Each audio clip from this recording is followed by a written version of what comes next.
Hello बच्चों, तो आज हम पढ़ेंगे चैप्टर नंबर 16। चैप्टर नंबर 16 जिसका नेम है digestion and absorption. NCERT book का 11th क्लास का चैप्टर नंबर 16।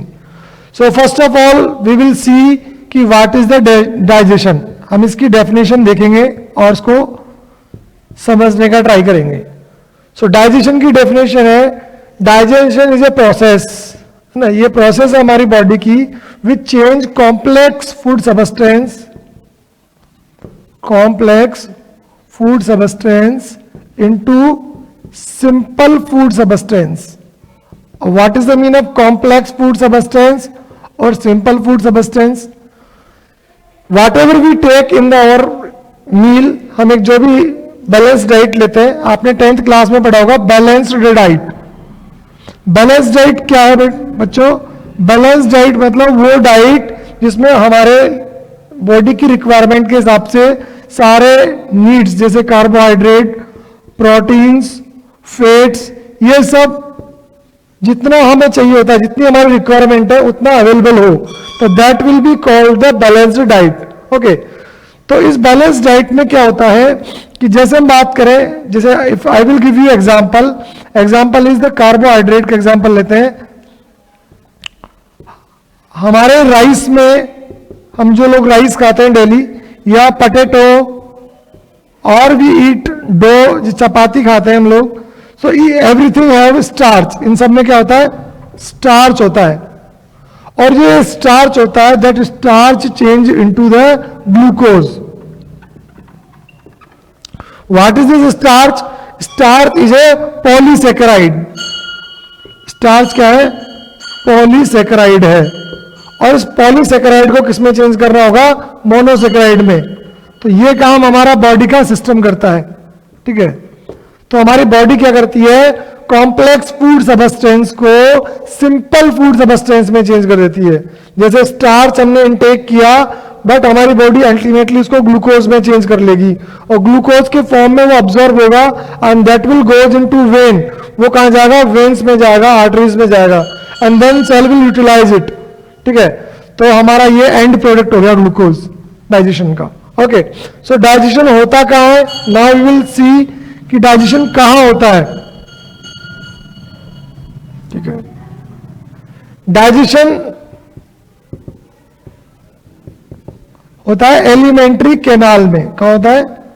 एलिमेंट्री कैनाल में। What is alimentary canal? So alimentary canal is a long tube, is a long pipe starting from anus, starting from mouth और ending to anus. Mouth से start होकर anus तक की जो ये pipe है, that pipe is known as a alimentary canal. इसको हम एक और नाम है बेटा, वो बोलते हैं gastro intestinal tract, GI tract. Okay, इसकी लेंथ कितनी होती है? इसकी लेंथ 5 to 7 मीटर्स। और बेटा जब किसी की डेथ हो जाती है, तो डेथ के टाइम में इसकी जो डायलेट हो जाती है और इसकी लेंथ बढ़ के 8 to 9 मीटर हो जाती है। कोई कहेगा कैसे सर, नॉर्मल कंडीशन में 5 to 7 मीटर है और डेथ में डायलेशन हुआ तो ये चौड़ी हो गई। डायलेशन का मतलब क्या है? ये ऐसे होती है, यू कैन सी, ऐसे होती है हमारी इंटेस्टाइनल कैनाल, ठीक है। ये जो पूरी ट्यूब है ना, लेकिन जब फिर क्या होता है, ये थोड़ी सीधी हो जाती है ऐसे। ये जो इसके बीच में ये है ना, ये कम हो जाते हैं, इससे प्रोसेस से इसमें चेंज हो जाती है। Okay, so this is our alimentary canal. Alimentary canal is starting from mouth और एंडिंग टू एनस। तो हम पूरा पढ़ेंगे कि ये कैसे माउथ से स्टार्ट हुई और एनस पे पहुंची। सो सबसे पहले first we will take the mouth. What is mouth? Mouth का मतलब क्या है? माउथ में कौन कौन से ऑर्गन्स होते हैं? What is their functions? So mouth में सबसे इंपॉर्टेंट, सबसे पहले lips. Lips is the gate of mouth, है ना। जो लिप्स का काम क्या है? Lips act as a gate of mouth, ठीक है। और लिप्स के बाद होते हैं टीथ,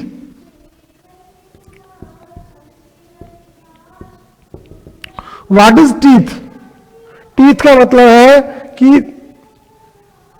हमें टीथ का स्ट्रक्चर देखना होगा पहले कि टीथ का स्ट्रक्चर क्या है।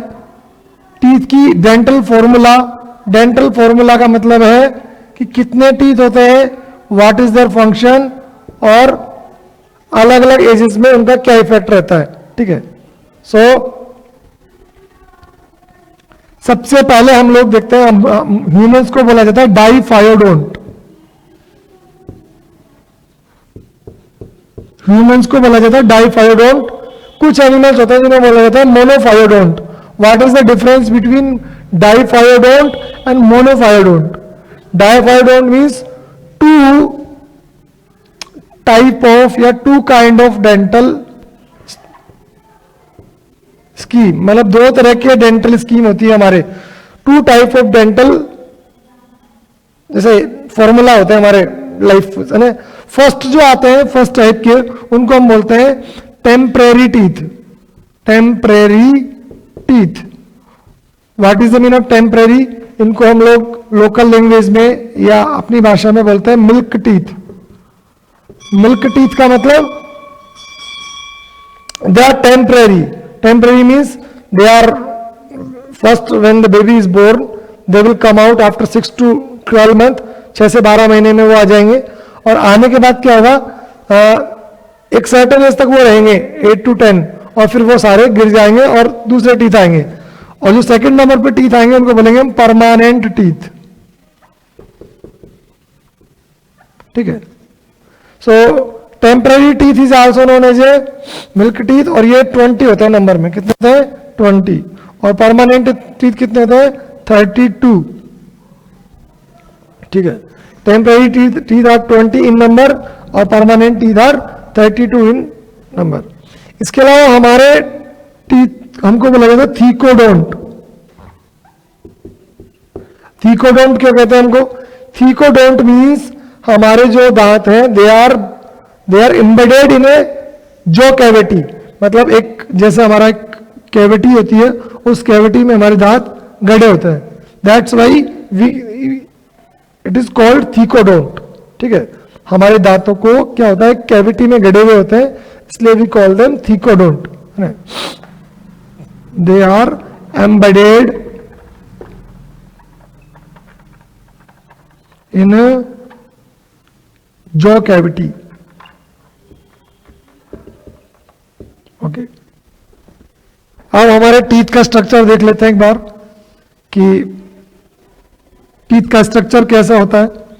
सबसे ऊपर जो स्ट्रक्चर होती है टीथ में, दैट इज कॉल्ड इनेमल, उसको बोलते हैं इनेमल।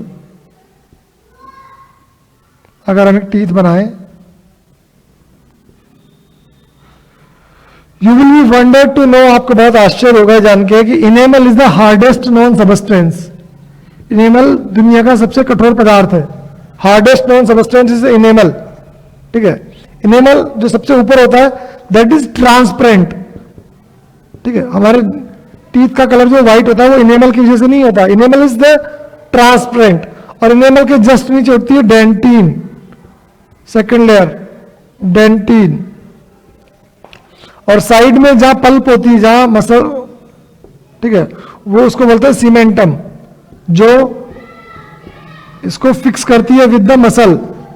जो नीचे ये है, इसके गम्स बोलते हैं इसको हम, है ना, मसूड़े हिंदी में, उसके साथ फिक्स करती है टीथ को। कौन? सीमेंटम। इसके अलावा ये पूरा जो टीथ है इसको 3 पार्ट्स में डिवाइड कर सकते हैं। ऊपर वाले हिस्से को हम बोलेंगे क्राउन। क्राउन मीन्स टॉप, ताज, क्राउन।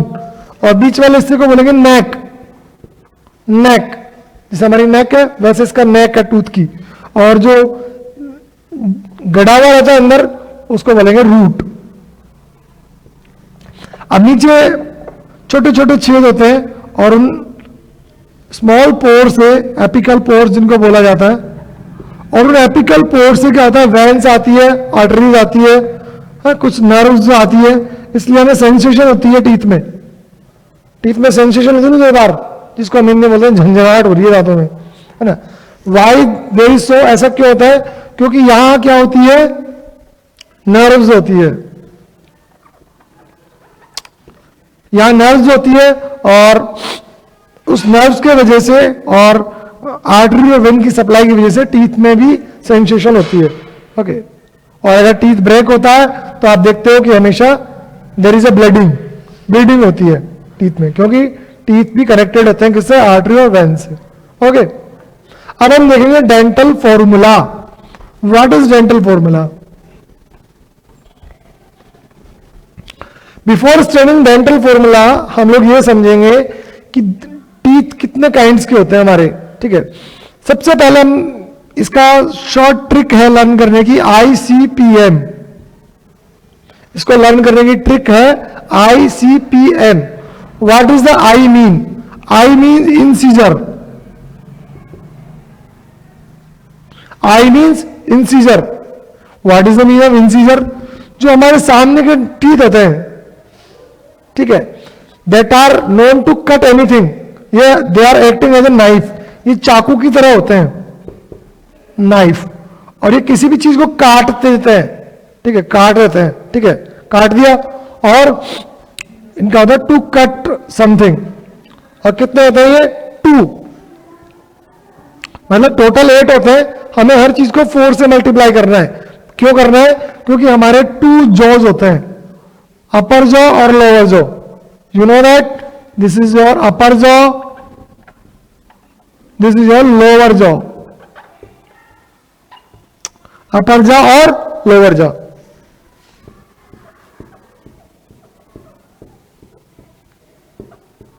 और हम अपर जॉ और लोअर जॉ को भी 2 पार्ट्स में डिवाइड कर देते हैं. ठीक है, एक हॉरिजेंटल लाइन और एक वर्टिकल लाइन, 2 लाइन हम बनाएंगे, और पूरे हम माउथ को 4 पार्ट्स में डिवाइड कर देंगे. And we will study only first part. एक पार्ट की स्टडी करेंगे, और बाकी फिर सबको, क्योंकि जो इधर होगा वो इधर होगा, जो इधर होगा वो इधर होगा, वो इधर होगा. So we will multiply that into 4. उसको हम 4 से मल्टीप्लाई कर देंगे. तो इनसे इधर 2 होते हैं, मतलब टोटली 8 होंगे. ठीक है, और इनका काम होता है कट करने का. सेकेंड नंबर है C. C is for canine. What is the meaning of canine? Canine means they are acting like chisel. Chisel means ये have you seen the fork in your kitchen? जो noodles के time पे use करते हैं noodles खाने में, तो ये fork की तरह होते हैं, चीजल की तरह होते हैं, और they are specially used to tear something. Specially जो कार्निवोर्स एनिमल्स होते हैं, you can learn easily. C for canine और C for carnivore. There are 2 kinds of animals depending on their eating habits. First is the herbivore. Herbivores means those who eat the herbs. ठीक है, और carnivore means those who eat the fleshes. जो मांस खाते हैं और जो meet खाते हैं. टू मीट को फाड़ने के लिए, टीयर करने के लिए दे नीड द फॉक. तो आपने देखा होगा राक्षसों की, डीमंस की, है ना, मॉन्स्टर्स की, या आपने टाइगर्स वगैरह देखेंगे, उनकी canine are long, there canine is long और कैनाइन इज शॉर्ट. ठीक है, canine is acting like fork, और they are one in nature, और इनका काम क्या था? टीयर करने का. After that there is a premolar. Third word is the pre. First word is I for incisor, second for canine, and third is the premolar. What is the meaning of premolar? Premolar means crush. इनका काम होता है crush करने का, और they are like mortar and pestle. What is the meaning of mortar and pestle? Motor पेसल मतलब हिंदी में बताऊं मैं आपको, लोकल लैंग्वेज में मूसली, है ना. So like they are acting like crushing. उनका काम होता है किसी भी चीज को फोड़ने का. आपने वॉलनट खाए होंगे ना, अखरोट. सो अखरोट को कौन फोड़ेगा? प्रीमोलर. और दे आर कितने होते हैं नंबर्स में? 2. और third one is the molar. Molar means last वाले, जिनको हम लोकल लैंग्वेज में बोलते हैं डार्ड. और they are also like mortar pestle, और their function is also to crush, और देयर नंबर इज 3. तो यहां हमारा डेंटल फॉर्मूला बन गया. क्या बन गया? Dental formula. डेंटल फॉर्मूला कैसे बनेगा? 2 1 2 3 divide by 2 1 2 3 multiply by 2 equals to 32। देखो कैसे बना, 2 incisor 1 canine 2 premolar 3 molar. Okay, तो ये अपर जा का है, ये लोअर जा का है, और हमने अपर जा और लोअर जा को भी 2 पार्ट्स में डिवाइड कर दिया था। तो इस तरह से हमारे टोटल कितने हो गए 32। मैथ मत लगा रहा, नहीं तो इससे ये डिवाइड करोगे 0 हो जाएगा। यहाँ टोटल 8 हो गए ना, तो एक साइड में 8 है भाई, हमारे अगर पूरे इसको 8 इधर है 8 इधर है 8 इधर है 8 इधर है, ठीक है। ये हमारा हो गया डेंटल फॉर्मूला। अब ये एडल्ट का है, एडल्ट मतलब जो 10 के बाद। अब हम बात करेंगे बेबी की। बेबी मतलब जिसके पास अभी मिल्क टीथ है, उसके कितने होते हैं, उसके इंसीजर होते हैं, बिल्कुल होते हैं, उसके कैनाइन होती है। प्रीमोलर उसके पास नहीं होती है, प्रीमोलर इज 0। ये नीट में आया हुआ क्वेश्चन है, नीट 2017 में, कि बेबी का क्या डेंटल फॉर्मूला होता है। तो 0 होती है प्रीमोलर, बेबी के प्रीमोलर नहीं होती है, और ये 2 होती है। तो उसका बन जाएगा 2 1 0 2 डिवाइड बाई 2 1 0 2 और मल्टीप्लाई बाई 2 इक्वल्स टू 20। ये हो गया आपका किसका, बेबी का। अब एक छोटा सा चक्कर और है, एक नाम सुना होगा आपने, wisdom teeth. What is wisdom teeth, जिसको हम बोलते हैं हिंदी में अक्कल दाढ़। So that will come after 18, मतलब 18 साल के बाद आती है। दैट्स वाई गवर्नमेंट परमिट करती है क्या, कि भाई अब अक्कल आ गई आपके अंदर, 18 साल के हो गए आप, you can vote, you can do marry, है ना। तो अक्कल दाढ़ आती है आफ्टर 18। तो तब तक क्या रहता है फॉर्मूला 2 1 2 2। बट जब भी आपको पूछा जाएगा एडल्ट का, you will write 2 1 2 3 because your NCERT also tales 2 1 2 3। वो आपको समझदार बन के चलती है, ठीक है। तो you can check in your mouth कि how many teeth you have. Okay, you can answer me in my comment box कि कितने आपके टीथ हैं। तो यह हमारा हो गया। Is there any doubt? एक क्वेश्चन पूछ लेता हूं आपसे नीट का 2018 का, बड़ा सिंपल क्वेश्चन है, अभी तक जो पढ़ा है उसके बेस पे ही है, बट थोड़ा सा कंफ्यूज किया हुआ है, ठीक है। क्या क्वेश्चन है, हिंदी में भी ट्रांसलेट करूंगा और इंग्लिश में तो बता ही रहा हूं कि which teeth comes only once in a lifetime. ऐसे कौन से दांत होते हैं जो जीवन में एक बार आते हैं। मैंने बताया there are 4 kind of teeth, और इनमें से जो 4 तरह की जो टीथ है उनमें से कौन से दांत हैं जो जीवन में एक बार आते हैं, और कौन से। ऑप्शन वही ए पे ऑप्शन है incisor, option 2 is the canine, B, option 3 C is the premolar, और D is the molar. Answer आपके सामने लिखा हुआ है, बट थोड़ा सा दिमाग लगाने की जरूरत है आपको। ऐसे कौन से टीथ है जो only once in lifetime आते हैं, जिंदगी में एक बार आते हैं। Tick your answer A B C D and tell me in comment box. Okay,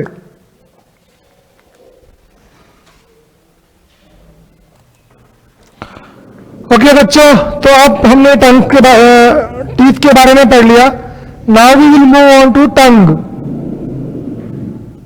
mouth में टंग भी एक बहुत इंपॉर्टेंट रोल प्ले करती है। तो टंग की सरफेस पे पैपिलीज होती है, ठीक है, और पैपिलीज में टेस्ट बड्स पाई जाती है, और there are 4 kinds of taste buds जो अलग अलग तरह की टेस्ट को आइडेंटिफाई करती है। जैसे अगर ये दिस इज और टंग, तो जो आगे वाला पोर्शन है, front part of the tongue have the sweet kinds of taste buds. तो जो स्वीट को आइडेंटिफाई करेगी ऐसी टेस्ट बड्स होती है। पीछे वाला जो पार्ट होता है जो अटैच होता है मिल्क मसल से, उसको बोलते हैं फ्रेन्यूलम। फ्रेन्यूलम, तो फ्रेन्यूलम से अटैच होता है ये टंग हमारा मसल्स, है ना। और आगे का जो पार्ट होता है उसमें टेस्ट बड्स होती है स्वीट टेस्ट को आइडेंटिफाई करने के लिए। साइड में जिसको हम तीखा बोलते हैं पंजेंट टेस्ट, और सोर टेस्ट, लेमन वाला taste. So that two type of taste is in the side part, side में होते हैं, और पीछे होता है बिटर वाला। तो इस तरह से हमारे टंग में पैपिलीज होती है, पैपिलीज के ऊपर टेस्ट बड्स होती है। 4 kinds of taste buds are there. Tongue is attached with the frenulum. This ends with the tongue. ये tongue end हो गई आपकी। Now we will move to next. tongue हो गई, teeth हो गए, और अब हमारा neck। neck में क्या होता है? उसको बोलते हैं esophagus. What is esophagus? Esophagus is a pipe.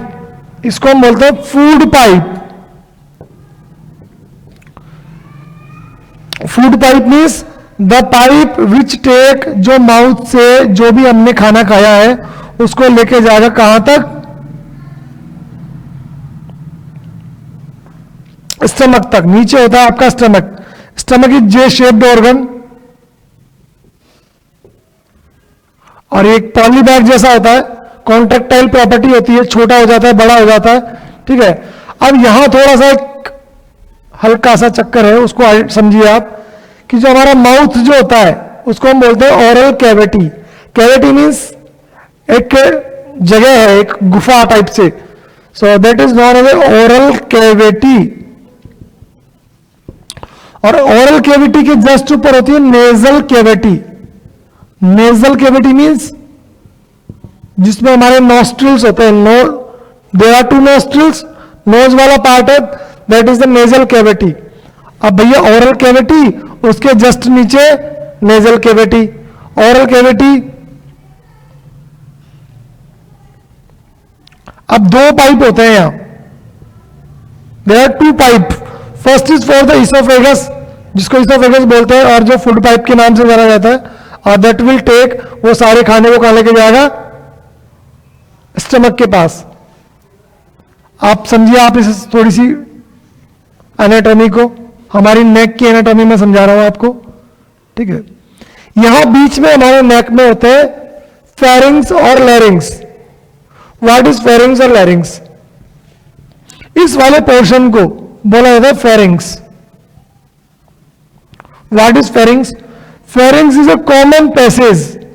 जैसे हमारे 4 बेडरूम है, इफ देयर इज 4 बेडरूम, और चारों बेडरूम एक कॉमन हॉल में या गैलरी में ओपन होते हैं, तो that is known as a common passage, ठीक है। होता है ना 4 A B C D, there is 4 bedroom, और उनके चारों के गेट यहाँ ओपन होते हैं। तो ये ओरल कैविटी, ये नेजल कैविटी, ये विंड पाइप जिसे हम ट्रैकिया भी बोलते हैं, this is also known as trachea और विंड पाइप, ठीक है। और ये पीछे इसोफेगस है ही आपका, और इसके नीचे स्टमक, ठीक है। तो यहां से किसी ने खाना खाया, suppose this is your food, और food is known as a bolus. जब हम खा लेते हैं ना और उसका एक लुगदी सी बन जाती है, उसको we call it bolus. We will not call it food. आप इसको फूड नहीं बोलेंगे, इसको बोलेंगे बोलस। अब भैया ये बोलस जब यहां आता है तो देयर इज ए चांस, एक चांस होता है क्या कि बोलस ट्रेकिया में चला जाए, और ट्रेकिया में चला गया बोलस, हम तो तीखा भी खाते हैं, और तीखा अगर ट्रेकिया में चला गया तो गड़बड़ी हो जाएगा। तो यह कार्टिलेजिनियस फ्लैप होती है। फ्लैप, फ्लैप जानते हो आप? फ्लैप मतलब पतली सी मस्कुलर स्ट्रक्चर होती है कार्टिलेज की बनी हुई। What is cartilage? आप पहले ये कार्टिलेज समझिए। कार्टिलेज का मीन्स क्या है? कार्टिलेज बोन की छोटी सिस्टर है। एक तो होता है बोन, बोन का मतलब हमारा जो पूरा स्केलेटन बना होता है वो बोन से बना होता है, और बोन बहुत हार्ड होती है, ठीक है। अब भैया बोन तो हार्ड है, बट जिसे हमारा ईयर पिन्ना है, एक्सटर्नल ईयर जिसको बोलते हैं, दिस इज नॉट हार्ड, ये हार्ड नहीं है। वी कैन फोल्ड इट, हम फोल्ड कर सकते हैं। यहां कार्टिलेज होती है, ये कार्टिलेज होती है। सो ये क्या होती है? सेमी सॉलिड होती है, यह इलास्टिक नेचर की होती है, ठीक है। तो कार्टिलेज का बना हुआ एक फ्लैप होती है जिसको हम बोलते हैं epiglottis. What we call it? Epiglottis, ठीक है। एक्चुअली इस जो एपरेचर है ना, एपरेचर मींस पोर, छेद, इसको हम ग्लोटिस बोलते हैं। तो ग्लोटिस के ऊपर है, that's why we call it epiglottis, इसलिए हमने इसको एपिग्लोटिस बोल दिया, क्योंकि ग्लोटिस के ऊपर है भैया। अब भैया जैसे ही खाना आएगा ये नीचे हो जाएगी और नीचे होके इस खाने को इसके अंदर नहीं जाने देगी, and the bolus move into the oesophagus, और इसोफेगस से आ जाएगा हमारे स्टमक में। क्लियर। और जब हम लोग सांस लेते हैं, व्हेन वी ब्रीद, जब हम लोग ब्रीथ करते हैं, इनहेलेशन करते हैं और एक्सहेलेशन करते हैं। Breathing are two type, inhalation और एक्सहेलेशन। इनहेलेशन का मतलब अंदर लेना और एक्सहेलेशन मतलब बाहर निकालना। तो जब भी हम इनहेलेशन और एक्सहेलेशन करते हैं तो ये ऊंचा हो जाता है एपिग्लोटिस, और air will go into trachea. हमारे स्टमक में एयर चल जाएगी तो कोई प्रॉब्लम नहीं है, बट अगर खाना चला गया ट्रैकिया में तो प्रॉब्लम है। तो एपिग्लोटिस की, हाँ, इस टेम्परेचर का भी एक नाम है, ठीक है, गुलेट। क्या बोलते हैं इसको? गुलेट। अंग्रेजी में एक वर्ड है गल्टन, उसका मतलब होता है पेटू। तो वो वर्ड इस गुलेट से आया है, मतलब गुलेट में जितना खाते हैं ना, ज्यादा गुलेट में से खाना जा रहा है, तो इस छेद को बोलते हैं गुलेट, और इसको बोलते हैं ग्लॉटिस, ठीक है। एक छोटा सा क्वेश्चन देता हूं, आइडेंटिफाई, मतलब आप सर्च कीजिएगा। हमें हिचकी क्यों आती है? Why we take hiccup? What is the reason of hiccup? कोई कहेगा मामा जी की याद आ रही है। नहीं भैया, बायोलॉजिकल रीजन देना है कि why there is a hiccup, ठीक है, कमेंट बॉक्स में, आई विल एक्सप्लेन लेटर, है ना। इसी चैप्टर की वीडियो जब लास्ट में बचेगी तो आई विल एक्सप्लेन, आंसर बताऊंगा मैं, बट आपको अभी बताना है, कमेंट बॉक्स में लिखना है हिकअप का रीजन क्या है। मैंने एनाटॉमी समझा दी है, answer is there, answer already है यहां, आपको बताना है, ठीक है। Now we will move to stomach.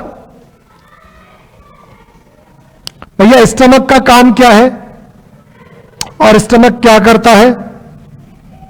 Stomach is a very principal organ in digestion, बड़ा महत्वपूर्ण ऑर्गन है, और ये मैंने कहा कि जे शेप्ड होता है, ठीक है। 4 पार्ट्स में डिवाइड किया गया है स्टमक को, पाइलोरिक, फंडस, कार्डियक और बॉडी।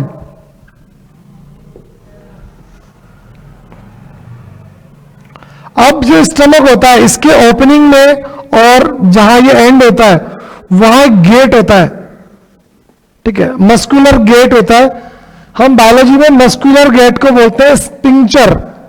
जब भी मैं बोलूं गेट है, मस्कुलर है, और तो आपके दिमाग में वर्ड आना चाहिए sphincter, we will call it sphincter. Sphincter means there is एक गेट है जो कंट्रोल करेगा किसको? ओपनिंग को। कई बार होता है ना, हमने खाना खाया और अगर खाना खा के हम लोग उल्टा लटक जाए, शीर्षासन करें हम लोग, है ना, तो क्या हमारा खाना बाहर आ जाएगा? नहीं आएगा। क्यों? क्योंकि देयर इज ए गेट, एक गेट रहता है जो कंट्रोल करता है इसको। ओके, तो कौन सा गेट है वो? उस गेट का नाम बता देता हूं मैं, ईसोफेगस, गैस्ट्रिक ईसोफेगल स्पिंक्चर, ठीक है, जो ऊपर होता है यहां, क्योंकि नीचे गैस्ट्रिक है, ऊपर ईसोफेगस है, तो दोनों के जंक्शन पर है, इसलिए इसका नाम रख दिया हमने। Okay, so we are discussing कि 4 पार्ट होते हैं इसके, पाइलोरिक, फंडस, कार्डियक और fundus and body is the same, कई बार इसको अलग भी मानते हैं और सेम भी है, ठीक है। कार्डियक पार्ट कौन सा है? जो स्टार्टिंग में है, ये this is the cardiac part, और बीच का जो रीजन है, मेन रीजन, उसको हम कहेंगे बॉडी या फंडस, और लास्ट वाला पोर्शन है दैट इज पाइलोरिक, ठीक है। इस तरह से 3 अलग अलग हो गए, कार्डियक, फंडस और पाइलोरिक। उसके बाद हम बात करेंगे स्मॉल इंटेस्टाइन की। ये पाइप आगे स्मॉल इंटेस्टाइन में ओपन होता है और स्मॉल इंटेस्टाइन के 3 पार्ट है। इसको लर्न करने की स्मॉल ट्रिक है, DAI। D फॉर ड्यूडियोनम, जो फर्स्ट वाला पार्ट है जिसमें कि ये ओपन होता है और ये इस शेप का रहता है लगभग, ओके। और ड्यूडियोनम के बाद देखो मैं थोड़ा सा डायग्राम बनाता हूं इसका। और सेकंड वन इज द जीजीनम, जो बहुत ज्यादा क्या होता है, कोल्ड होता है।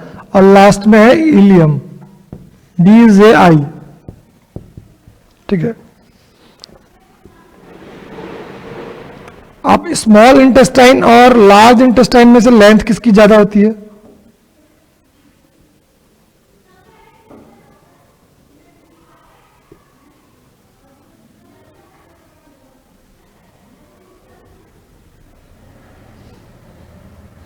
ठीक है, लेंथ हमेशा स्मॉल इंटेस्टाइन की ज्यादा है और लार्ज इंटेस्टाइन की लेंथ कम होती है। बट इसे लार्ज क्यों कहा गया? क्योंकि इसका डायामीटर ज्यादा होता है, डायामीटर इसका ज्यादा होता है। ड्यूडेनम शी शेप्ड है या यू शेप कह सकते हो, मतलब यू है तो शी भी कह सकते हो, यू भी कह सकते हो, ठीक है।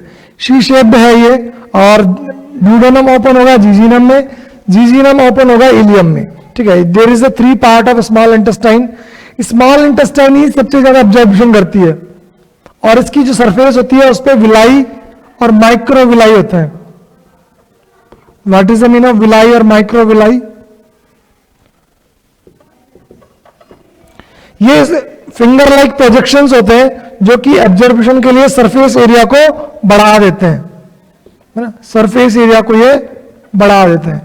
इसके अलावा यहां हेपेटोपेनेक्रेटिक डक्ट भी, जब हम पढ़ाएंगे आपको एसेसरी ग्लैंड्स, डाइजेस्टिव ग्लैंड्स, तो डाइजेस्टिव ग्लैंड्स का जो मटेरियल है वो भी स्मॉल इंटेस्टाइन में आता है, ठीक है। तो वो भी ओपन होती है यहाँ, है ना, और जब वो ओपन होती है इसमें स्मॉल इंटेस्टाइन में तो कुछ डाइजेशन भी होता है यहाँ और एब्जॉर्प्शन भी होता है, दोनों चीजें होती है। उसके बाद हम बात करेंगे लार्ज इंटेस्टाइन। तो लार्ज इंटेस्टाइन का सबसे पहले सीकम, ठीक है, जहां स्मॉल ब्लाइंड सैक है, जहां ये इलियम ओपन होगी, यहां भी एक स्पिंक्चर है ना, उसको बोलेंगे इलियोसिकल वॉल, इलियोसिकल वॉल, क्योंकि इलियम की और सीकम की जंक्शन पे वो प्रेजेंट है, ठीक है। जैसे यहां पाइलोरिक और ड्यूडेनम की जंक्शन पे था तो उसके हिसाब से इसका नेम दे दिया। या इलियोसिकल वॉल क्योंकि यहाँ इलियम की और सीकम की जंक्शन पे ये वॉल है, ठीक है। अब ये जो फूड मटेरियल होगा दैट विल कम हियर। अब फूड मटेरियल जब स्टमक से निकलेगा तो पहले तो हम बोलस बोल रहे थे उसको, अब फिर बाद में बोलने लगे काइम, उसको हम बोलेंगे काइम, ठीक है। ये जो काइम है जब लार्ज इंटेस्टाइन में आ जाएगा और आगे बढ़ेगा तो लार्ज इंटेस्टाइन में कौन कौन से पार्ट है? एक पार्ट है जो ऊपर की तरफ जा रहा है, that will call the ascending colon, ascending colon, ठीक है। सीकम के बाद कॉलन, कॉलन ज्यादा बड़ी होती है इसलिए कॉलन को 4 पार्ट्स में डिवाइड किया गया है। First one is ascending colon, ये जो इधर है इसको बोलेंगे ट्रांसवर्स कॉलन। ट्रांसवर्स कॉलन मतलब वो कॉलन जो फ्लैट ऐसी पड़ी हुई है, और जो नीचे आ रही है that is the descending colon, ठीक है। और डिसेंडिंग कॉलन के बाद यहां जो कॉलन है एस शेप में, इसको बोलेंगे स्टिग्मोइड कॉलन। और उसके बाद रेक्टम, और रेक्टम जहां स्टूल स्टोरेज होता है, और लास्ट में है यहां एनस,